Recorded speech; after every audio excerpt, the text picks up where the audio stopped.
everyone! I hope you're all having a fine swabby-doo-dah day. Craft Director Justine here today. Hope you've been having a great time going through your craft camp in a box and doing all the projects. It's been a great time for me making all these videos for you.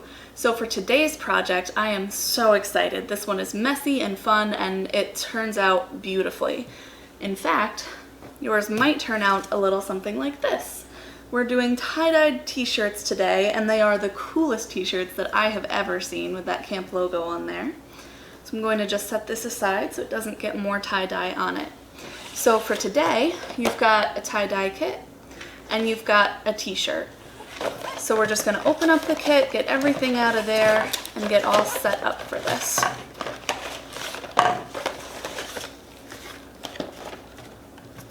Okay. So the kit does come with instructions, and in this there's all sorts of ideas for ways that you can do the tie-dye, and it's got some general commentary on best practices. So I'm going to just set that up there. First thing we need to do is get on our gloves, because we don't want to get the tie-dye all over our hands. It's not toxic, so if you do get it all over your hands, don't worry too much. It will come out with a few washings, soap and water. Alright, so we want our gloves on.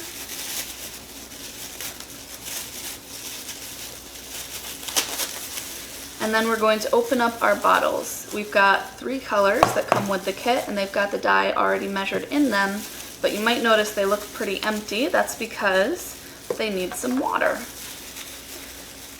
I'm going to recommend you pour water in a measuring cup and then use the measuring cup to get it in the bottles, just so you can more evenly control the flow of the water. Okay.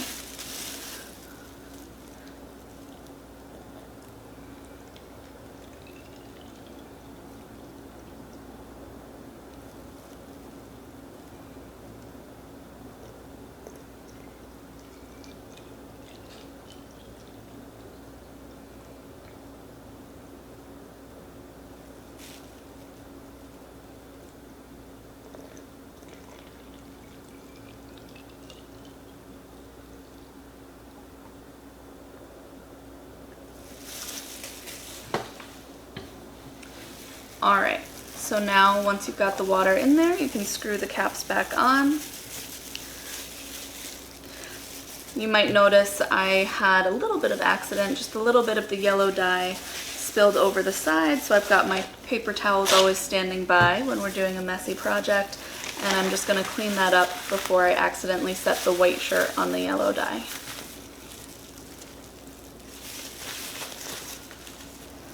Alright.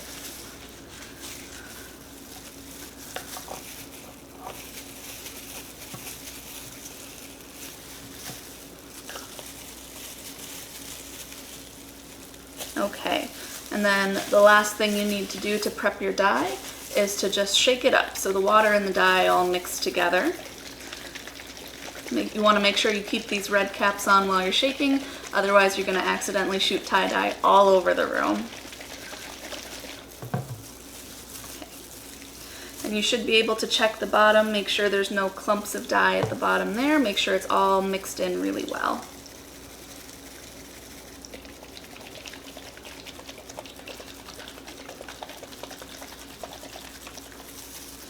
Okay, so the 3 colors of dye we have are blue, yellow, and magenta. Those are the 3 primary colors, and with them you can mix and match and make pretty much anything you want.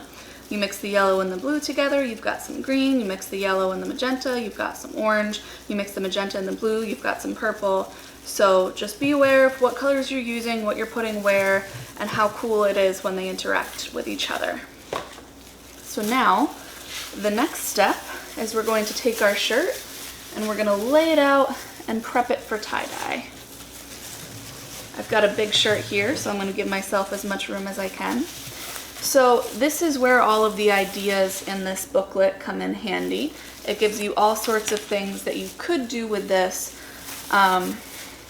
You could do a rocket, you could do a firework, you could do a spiral pattern, a spider pattern. There's all sorts of things you could do, or if you don't want to follow the instructions, you can always make up your own. Now we have a camp logo printed in white on the shirt, and I want to make sure that really pops out like it does over here. So I want to make sure that I get plenty of color up there. So I'm going to make sure I keep that visible, and I'm putting color right on there. I'm going to do a very simple twist today, a twist pattern for my tie-dye. So we've got all these rubber bands. I'm just going to take those apart, and I'm going to just pinch a little bit of the fabric of the shirt and twist it together here and wrap a rubber band around that twist. And I'm going to want to do a twist a little bit higher up over here, so I'll pinch and twist this here, and then I'll wrap a rubber band around this.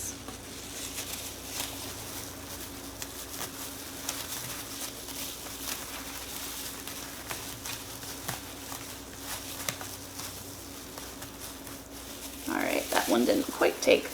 It's a little bit bunchy, so I might need 2 rubber bands on this one.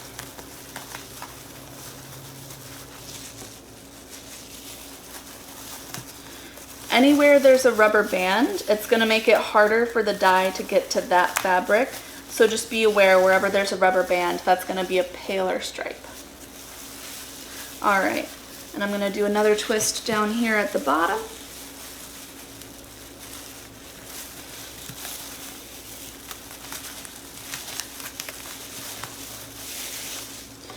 And how about one more up here on the sleeve?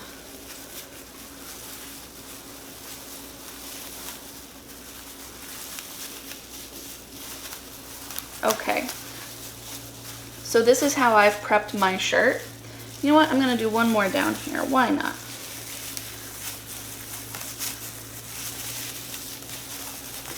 Okay, so now this is how I've prepped my shirt. Why don't you take a few minutes, prep your own shirt, and then come join me back here so we can see what it's like to put the dye on the shirt. We'll see you in a few. Okay, welcome back. So now you've got your rubber bands all in place, and before we can actually put the dye right on the fabric, we're going to need to do one more thing. We're going to need to get the fabric wet. I'm going to use a spray bottle, but if you have a sink available or a bathtub, whatever you want to do, just run it under some water. You want to get the fabric wet to help the dye soak in. If you are going to use a sink, you're going to want to squeeze out the extra water afterwards. So it's not soaking wet, it's just wet enough to help the dye sink in.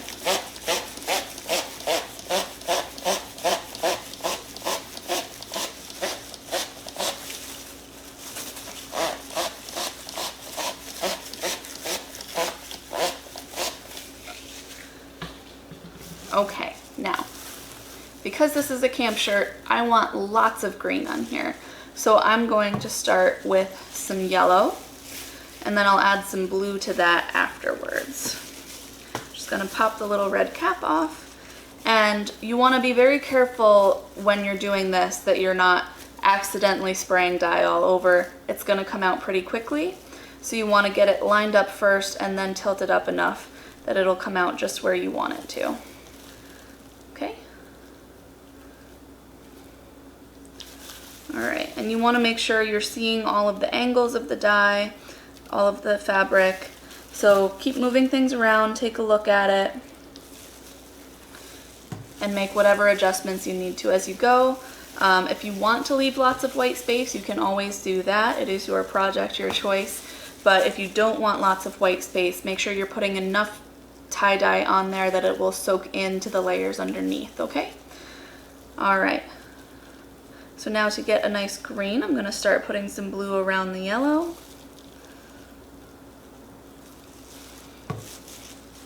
I'm going to repeat that in a couple other places.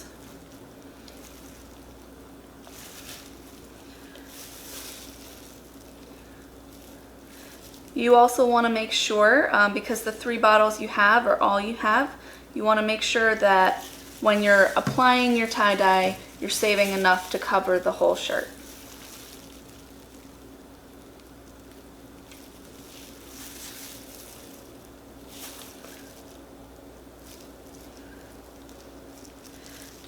I think it's going to be pretty cool to have some white spots, so I'm going to leave some white spots here. I'm also going to try and make some purple down on these lower knobs.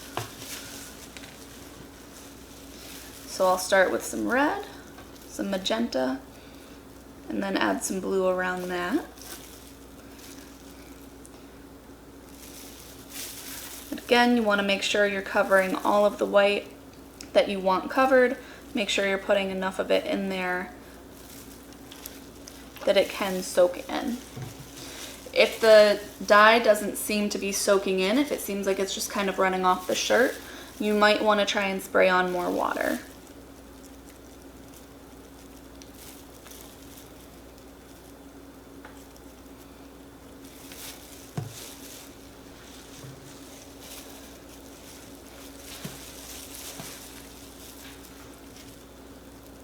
Okay.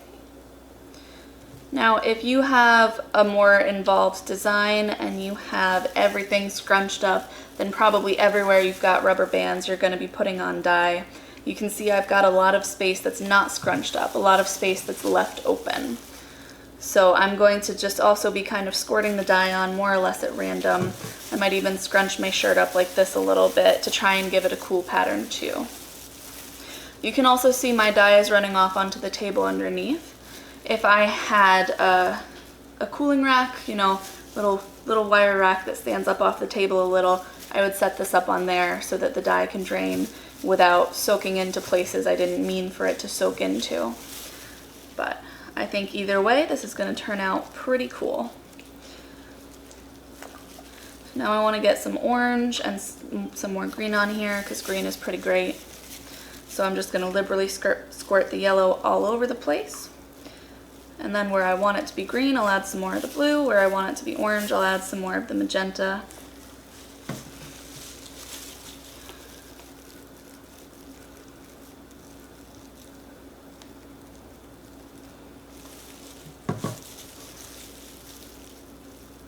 Okay. So now I'm just about done, and now that you've seen more or less how it goes, I'm going to give you a few minutes. You can go apply your own tie-dye, and then I'll meet you back here in a few, okay? Okay, welcome back. Hopefully you've got your shirt all scrunched up, covered in tie-dye, looking beautiful. Now, the next step is the tie-dye is going to need some time to set. If your shirt is scrunched small enough that you can fit it in a Ziploc bag, that's the best way to do this. But if yours is like mine and you've got it a little more spread out, you're going to need some plastic wrap to cover it up overnight. So I'm going to just quickly swipe up the extra dye that I don't want soaking in, and then I'm going to take a big sheet of plastic wrap and just cover up my shirt so I can leave it here for at least 6 hours for the dye to set. Okay, I'm just going to tuck it under the edges of the shirt here.